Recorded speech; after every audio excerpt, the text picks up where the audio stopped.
이것이 빨갛게 익어갈수록 의사들의 얼굴이 파랗게 질려간다는 말이 있습니다. 여기서 이것은 바로 토마토를 말합니다. 토마토는 왜 토마토라는 이름을 가지게 되었을까요? 토마토는 사실 저 멀리 아즈텍에서 온 단어입니다. 중남미의 아즈텍 문명에서 쓰던 나우아트러로 이 작물을 토마틀이라고 불렀습니다. 나우아트러로 토마나는 부풀다 라는 뜻을 가졌다고 합니다. 즉, 토마틀은 부풀어 오른 과일이라는 뜻입니다. 스페인 정복자 에르난 꼬르테스를 통해 중남미 대륙에서 유럽으로 전해지면서 이 이름도 같이 전해지게 됩니다.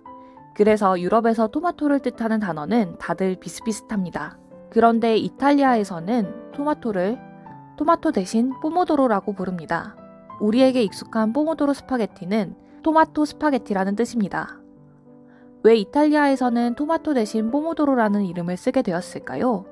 포모도로를 직역하면 황금의 사과라는 뜻입니다. 이탈리아에 처음 전해졌던 토마토는 노란색을 띠는 종이었다고 합니다. 그래서 황금의 열매라는 이름을 붙였다는 것이죠. 다른 설도 있습니다. 모어인의 사과를 뜻하는 포모디 모로에서 왔다는 얘기도 있습니다.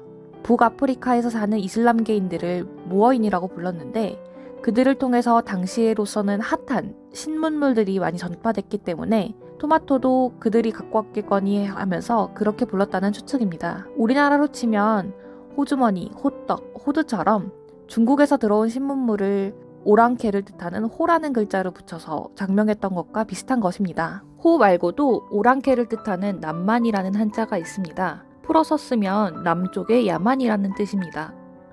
처음 조선가 외에서는 토마토를 남만시라고 불렀습니다. 남만에서 들여온 감이라는 뜻입니다. 토마토가 홍시랑 언뜻 비슷하게 생긴 건 이해하겠지만 남쪽이 아니라 서쪽의 유럽에서 들어왔는데 왜 남만이었을까요?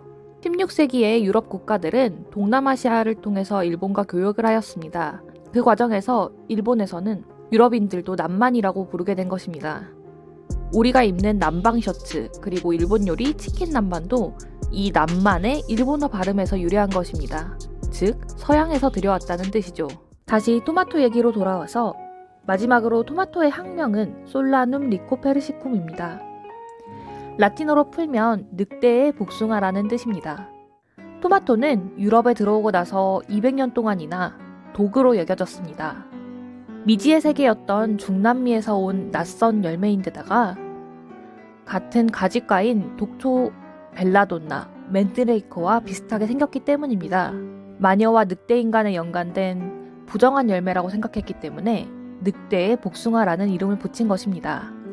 토마토와 관련된 오늘의 이야기 흥미로우셨나요? 지식을 활력소로 만드는 오아시스 파인더였습니다.